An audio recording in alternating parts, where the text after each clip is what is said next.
Hi everyone, I'm Paddy from the Ireland-Palestine Solidarity Campaign.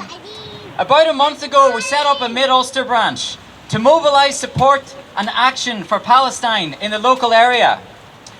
Please consider getting involved. There'll be a chance to sign up and hear of upcoming events at the end.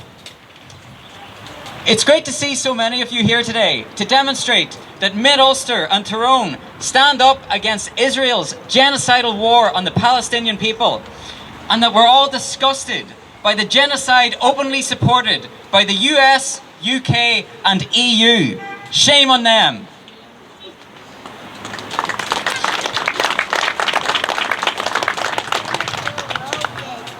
Opposing the apartheid Israeli state is not anti-Semitic. And as proven with mass demonstrations such as Grand Central in New York, Zionism does not represent the Jewish people. Tens of thousands marched in Dublin today to demand an end to genocide in Gaza, demanding a ceasefire now and demanding the expulsion of the Israeli ambassador from the Irish government. The unimaginable horrors that we've seen played out, including at Al-Shifa Hospital and Fakura School this week, are a call to action for every single one of us. From our consumer choices to our marching feet, we all have a role to play, and we have three great speakers today. So, first, I'm going to introduce you to Councillor Malachy Quinn, who will speak about the boycott, divest and sanction moves in Mid-Ulster Council. Good man, Malachy.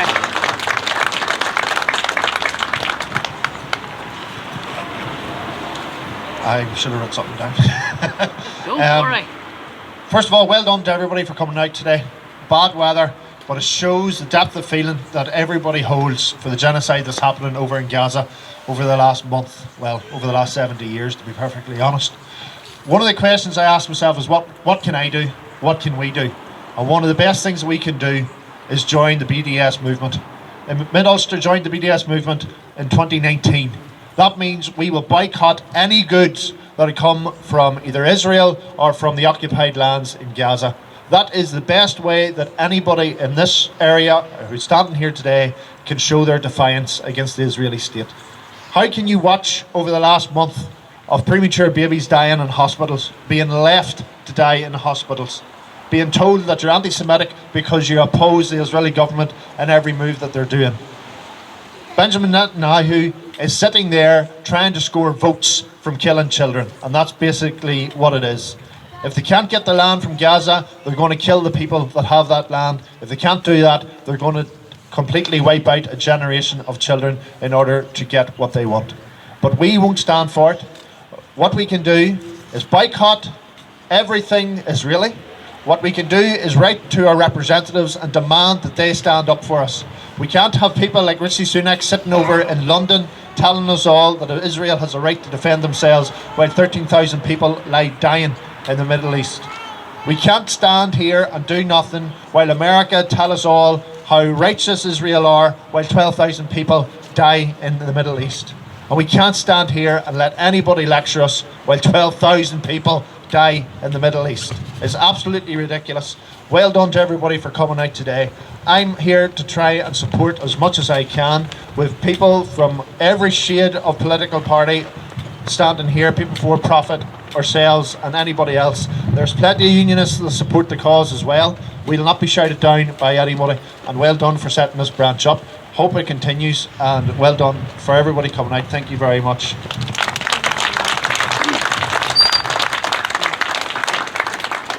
Thanks, Malachy. So we're just going to do a few chants here. So, free, free! Palestine! Free, free! Palestine! Free, free! Palestine! From the river to the sea! Palestine will be free! From the river to the sea! Palestine will be free! From the river to the sea! Palestine will be free! Okay, and now a person who needs little introduction. He has borne witness to the siege of Gaza and been at the forefront of aid relief. John Herzen. Good man, John. Thank you very much, Paddy. And again, Dungannon has never disappointed. Sadly, it's another day that we all have to stand in solidarity with the Palestinians. We've done so for a long, long time here in the town and the wider area, and it always brings me great heart and great hope for the solidarity and on the conditions that it is today. Well done for everybody. And I'd like to start by saying very well done to Paddy. I only found out about them last week and their branch that they'd set up. And it's long overdue that a branch, Emmett there, McAleer, had one going in Omer for a while. And everybody get involved in any way you can. You know, there'll be ongoing things. There'll be a lot will focus on the boycott movement and what you can part you can play in. 6 weeks ago today, I think it is, as I awoke till, as everybody else did, the news. A good friend of mine, Ahmed Al-Najjar, put me into a WhatsApp group, and every single morning that I've got up, it's ding, ding, ding with messages of what has happened throughout the night and that morning. And today was no different, only it was a horrible day today again. They bombed a school in Jabalia refugee camp, and over 50 apparently have died so far. Jabalia is an area, that's where I stayed in the first time I was in Gaza. I remember going into a local school, it could be the same school for all I know, and bringing jerseys to the kids and having them put them on and running around the park. And I've looked at them images over the years, and I've always wondered how many of them kids made it out, you know, how many are still alive, how many of their families are alive. And they're refugees. And I know Bernard will talk a bit on the history of Zionism and the state of Israel, but all I've got to say is, like, I mean, how can a state that's only 75 years old, a settler colonial state implanted on the people of Palestine, and there they are today, wiping out probably the third oldest village, city in the world, Gaza City, monasteries, Christian monasteries, mosques from the 3rd and 4th century getting destroyed. History, just centuries of history just been wiped out before our eyes, and all given the green light by genocide Joe Biden. Now, Biden was here 6 or 7 months ago, and he played up on his Irishness. He went to Tel Aviv during July there, and he compared the plight of the Palestinians to the Irish.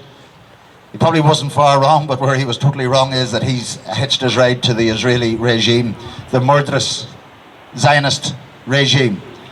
Joe Biden has received over $7 million over the years from the Israeli lobby, the most of any US politician, and that's why he is in the position he is today as president, because he's the best that money could buy. And they will not back down. They can't back down. During the week, the deputy leader, the leaders of the House stood up at a pro-Israel rally, and they had the chant going, "No ceasefire, no ceasefire." So here they are in the comfort of their homes 10,000 miles away, cheering on the genocide that we see today. But the US has woken up, and the protests that have been taking place, and especially among the young, has been really, really heartwarming. They shut down Oakland Bridge the other day, drove cars across the bridge, got out, threw the keys into the river, and just shut the whole thing down. Jewish groups in Oakland went in and shut down the legislature. They shut down the Democratic Convention, their headquarters. What's going on in Gaza? We see it every day. Everybody's seeing it. Everybody's getting videos, WhatsApp, TikToks. It's horrific beyond belief in a world of 2023 that we can see little premature babies laid out. But the world got to see them. They were allowed to die. And then Israel make the big PR thing, bringing in brown boxes with big white labels on them saying medical supplies, to try and say, look at how nice we are, and showing them photographs of them putting an incubator into the back of a van. Plenty of incubators in Al Shifa. It's just there's no no diesel, no fuel, no electric to run them, no water. And as of the day there as well, everybody has now been ordered out of Al Shifa Hospital, and it's probably going to be razed to the ground, like everything else. They're going for scorched earth. They want the land. It's their ultimate dream. It's their ultimate goal. And empires work in decades, and it's taken them decades to build up to where they are today. Successive Israeli ministers and government ministers over the years have all said it. They want rid of Gaza. Has to go. Has to go. It's like a bit of chewing gum on the end of their shoe, and they're just wiping it off at the minute. They're now saying that everybody has moved south. They're saying now, oh, Hamas are now centred in the south. We have to now evacuate the south. And where they want them to go, they want them into the desert and the Sinai. They want rid of them. Gone. Life will not be sustainable. 50% of all houses are gone. Nothing to go back to. Generations of people that have, you know, gone back for centuries, that have lived in the land, getting chased off it by colonial settlers. It's a shame, as I say, in the year 2023, we're watching it before our eyes. The world is marching. I've never seen anything like it in our lifetime, of a mass movement throughout the world. You probably need to go back maybe to the days of the Vietnam War to find a movement like it. But unfortunately, there's a small handful of very, very powerful people that are keeping it going, and that's Biden, it's Sunak, it's Justin Trudeau. Macron has even pulled back a bit, but then Rishi Sunak and his Tory mate Keir Starmer couldn't vote even for a ceasefire. What is wrong with them people that they can't see the humanity and vote for a ceasefire? Because they're well paid and put in place by the Israeli lobby. We've seen what happened to Jeremy Corbyn. He got hunted out by the Israeli lobby, and the accusations of anti-Semitism destroyed them. But there's a lot to be said. We all know what's going on. We're all aware. We're here today. We're a reflection of the mood of the country, the mood of the world. And it has taken the blood of nearly 13,000 Palestinians to wake the world up as to the corruption and the greed and the capitalist society that has ruined us, that has destroyed the world, it has eaten it up bit by bit. And thankfully this might be a movement. I've always said that we have to treat Gaza and Palestine as a rock, and you keep chipping and chipping and chipping, and someday that rock might collapse. Well, we're getting there at the minute because of the world opinion, and the sooner that these corrupt leaders are put to the sword, the better, and Palestinians can live in freedom in their own land. And thank you. And as we say, one day it's my dream that Palestine can be free. I can't see it too far off the way things is going, but this genocide needs to stop, and we need to put pressure on anybody. And one thing that I will say is, for any Irish person to go next March to stand beside Genocide Joe or any of his fellow genocide enablers like Richie Neal and Nancy Pelosi and Brendan Boyle, they'll be standing there on the graves of the Palestinians. So let that message get back to whoever is, I don't care who you vote for or not, but that message to your leaders, to your MPs, to your councillors, let them know we don't want to see them next March over in Washington beside any of them genociders. So there's a march later on today in Maherafelt. Last week there was one in Balahi. Every town is springing up. Dublin, Belfast, tens of thousands have been marching. Million last week in London. We got to keep it going. We got to keep it moving. And if you all take a look over here at the railings across the road, there is teddy bears and shoes that will be representing the children of Gaza. So please, at any time tomorrow or during the week, if you can, if you've got anything in the house, or tell your friends, come and tie it to the railings there, and we'll think about the children in Gaza and everybody else that is being killed. And again, thanks a million, Paddy, for organising the rally today. And I'll hand you back to him. And as I say, from the river to the sea, Palestine will be free. Viva Palestina!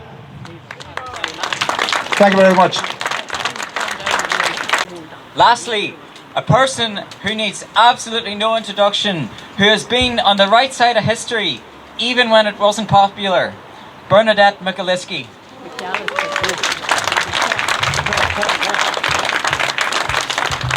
I have to tell them Maherafelt people my name's McAllister. You come down this part of Mid-Ulster talking about McAliskey, you'll be pushed on across the county border where they live, which is County Armagh. They're related to us, but we don't let on because they can't say their name right. And it's not mine anyway, I don't really mind. But it's great to see such a big crowd out, and on such a wet and dark evening. I'm not going to keep you to tell you the history of Zionism today, but another day. All you really need to know, and you might have guessed it without me telling you, that the British Empire was behind creating the State of Israel. And very briefly, it was in 1914 when they were looking for money for the war. When they came over here and told the loyalists of Ulster that if they joined the PAL regiments and went to fight for the Empire, there'd be no home rule here. And then they went and they told the nationalists and the national volunteers that if they went and fought for the freedom of small nations, there would be home rule as soon as the war was over. Well, they did exactly the same thing in the Middle East. Zionism is like fascism. It was invented. And Zionism was invented in 1898. That's how young it is. And it has nothing really to do with Jews, and it has nothing really to do with Judaism. It doesn't represent Jewish people, culturally, ethnically, or religiously. It was organised by a bundle of wealthy Zionists who said, and this might begin to sound familiar. I've now drifted into telling you, but it might sound familiar to you. You know, there are people live here who think God made the world in 7 days and it's only 2,000 years old. Well, Zionists believe that God told, never mind telling Moses to tell us all to behave ourselves, and we said thou shalt not kill. It didn't say P.S. there's an exemption here for governments. But Zionists believe that God told them that they owned that ground in Palestine, and that they should put everybody else off it, and that only Jews should be allowed to live there. Now, I actually think that God's a figment of everybody's imagination, myself. You know, I went to school and people told me that God made man in his own image and likeness, and then I grew up and you know what I decided? That man made God in his own image and likeness. And that's why white people think he's white and Christian. And he was born a Jew. So Zionism is not about Judaism. In 1914, these very wealthy Zionists, and they were wealthy, mostly in America, United Kingdom, and Europe. But Balfour, the UK Prime Minister, had no money for the war. Or they always tell you that. There's always money for war.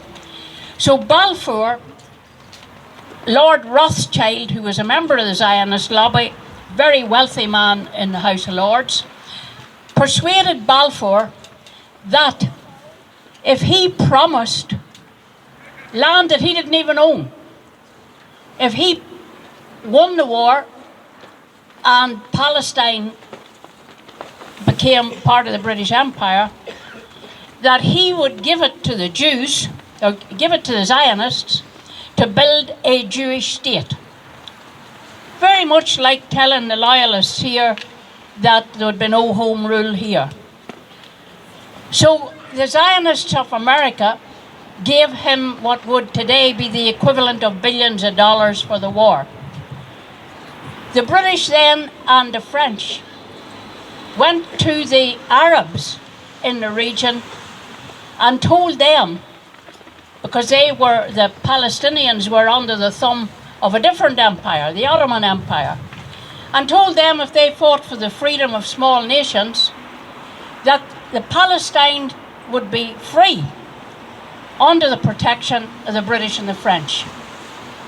Because the Ottoman Empire were supporting the Kaiser, and they needed to get somebody to start a second war on the Middle East front while they fought on the European front. So bargaining and huckstering and stealing and greed and telling lies, which is kind of par for the course for the British Empire, was how the State of Israel was originally conceived. After the First World War, Balfour had spent all the money and passed no remarks on any of them. But along came the Second World War, and at the end of it, the Zionists called in their favour. And the British and the French agreed that part of Palestine would be set aside to allow the surviving Jews from the Holocaust to build a state.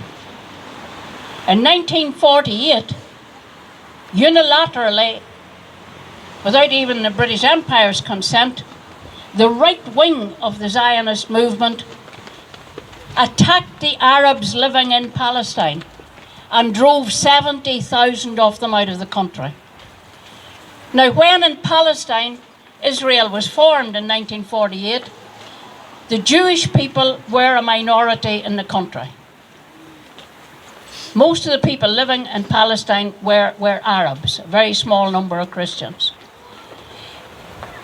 By the end of 1948, as I say, 70,000 people in Palestine had been driven off the land and driven into other countries. Since 1948, systematically, Israel has stolen more and more land of the Palestinian people till they have nothing left but the Gaza Strip and the West Bank, and they intend to drive them on. In 1950, the new state of Israel made a law that the only people who are really allowed to immigrate into Israel are Jewish people with a Jewish grandfather who will abide by the Jewish religion. Now you could imagine if that was happening here. You could imagine, for example, if after partition, what had happened to the rest of us was we'd been pushed across the border, our land took off us, and then anybody who happened to be a Presbyterian or a Methodist or a member of the Church of Ireland, anywhere in the world, could come and take our houses. That's what happened to them. And so this isn't the first, this is just the worst thing to happen. And the biggest disgrace is that the world looks on. It's very frightening to see that amount of human cruelty can go on. You know, Hitler must wonder how he didn't get off with as much. He must wonder how bad has the world got that nobody, no government will stop what's happening. So it's up to people like us to make them stop. And we can make them stop. We can make them stop bit by bit. We can make the Irish government, we can make our own council do things. And there's things that everybody can do that puts pressure. We can keep talking about Palestine. Talk to your friends and your neighbours. Ask them, do they know what's happening? Ask them how they feel about it. How would it happen? How would it happen if all the children in Derry Tresk were wiped out? If all the children living in Ann Street were wiped out? Where is the next generation to come from if 10,000 men, women and children have been slaughtered? 12,000 now. So it's not just genocide in terms of killing people now. There are no people being left to create another generation. A generation is lost when children are killed. A generation is lost when mothers, fathers and children are killed. When there's nobody left but the elderly. When there's nobody left but the refugees in other people's countries. So let's do what we can. Very simple things. We'll be able to start to circulate, when we beat them out of Betty Doherty in Derry, small boycott stickers. So that if you're in a shop and you see, and I can tell you where you'll see some, but if you're in some of the big shops and you see food from Israel, product of Israel, usually grapefruit and potatoes and other stuff, just quietly stick a Palestinian boycott sticker where the price is stuck, and they'll get the message. You don't have to make a fuss, preferably don't make a fuss if you run out of the shop, but put them there quietly. Cans of Coke stacked up in supermarkets is a good place. So that can be distributed and shared, and then it's visible. This is a great idea here for people to see a visible sign. It's not intimidating. It's letting people know there are children dying somewhere, and it's in Palestine. In a very small way, and in doing it in your own way. If you look on the internet, there are places, there's UNICEF, there's Médecins Sans Frontières, the doctors that are hanging in. There's medical aid for Palestine. You'll see artists all over the country, and maybe we'll get something going in Tyrone. Artists for Palestine are running concerts to suit all pockets. Concerts at only 10 quid to get in, concerts at £5 if you're unwaged, concerts at 30 depending on how far artists have to come.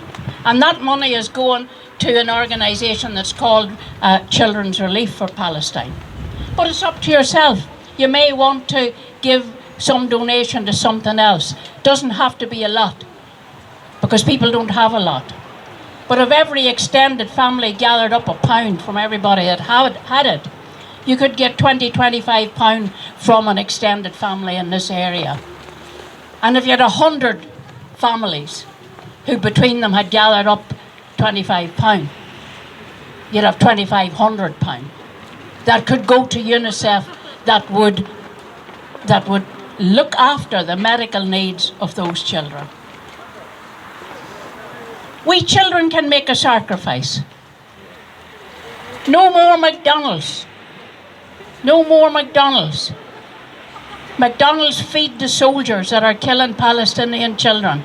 So we children here might not want to eat McDonald's, that would kill children till it stops. All of those kind of things.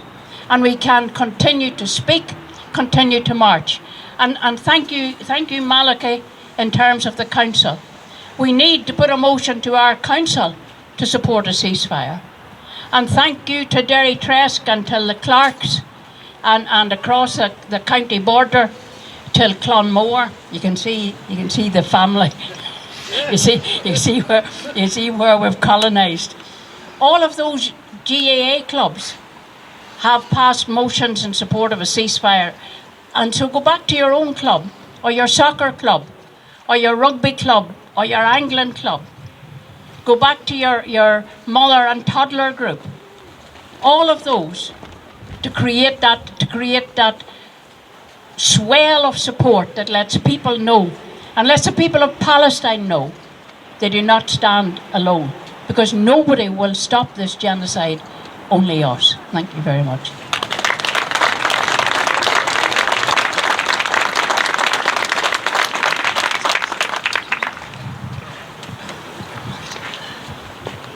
Garma got Bernadette.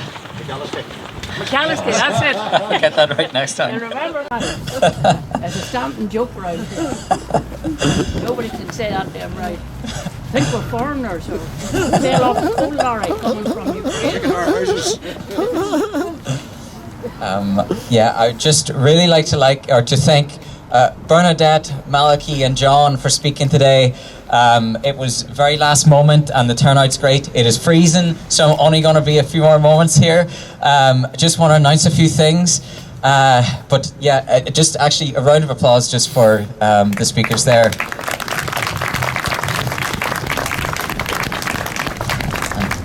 Thank you very much. So please consider joining the IPSC or the BDS movement. So talk to me, Malachi, or any of us here afterwards if you want to be kept in the loop. You can find us on Facebook too at Mid-Ulster IPSC or Mid-Ulster for Palestine. Also, I would invite you to tie teddies up to that fence there if you can at whatever time suits. And just a few announcements. There's a South Derry gig for Gaza next Saturday, the 25th. Details are on the Mid-Ulster for Palestine Facebook. 100% of the funds will be going to medical aid for Palestine. And they have a fundraiser on Facebook too, so if you can't make it, consider donating. And there's also Loch Ness rally next Sunday at a time when Gaza has no water. And people are destroying our water. It's important to stand up, so just want to make you aware of that. But definitely, we should get something organised in Tyrone, another gig here. But the gig for Gaza in South Derry in Ballinascreen next Saturday, keep an eye on that. And we'll just end with a few chants. Free, free! Palestine! Free, free! Palestine! From the river to the sea! Palestine will be free! Israeli ambassador! Oi, oi, oi! Israeli ambassador! Oi, oi, oi! Thank you very much, everyone. Thank you.